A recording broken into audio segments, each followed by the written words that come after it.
یاد کړئ چې ټیک په دغه وخت کله چې تاسو دا ظلم کوو مونږه موسی علی السلام لا کتاب او فرقان د دې لپاره ورکړو چې تاسو داغه په ذریعہ نیغه لار بیا مومئ.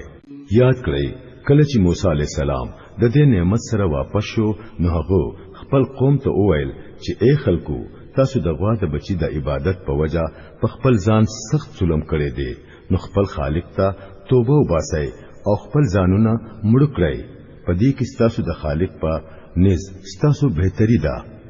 هغه وخت ستاسو خالق ستاسو توبه قبول کړه ځکه چې هغه ډیر معاف کونکي او رحم کونکي دی.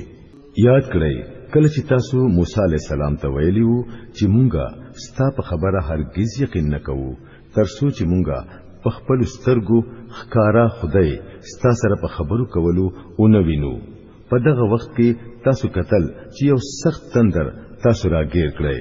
تاسو مړو پراتوي خو مونږه بیا تاسو ژوندۍ راپورته کړئ. شاید چې د دې احسان نرستو تاسو شکرګزار جوړ شئ.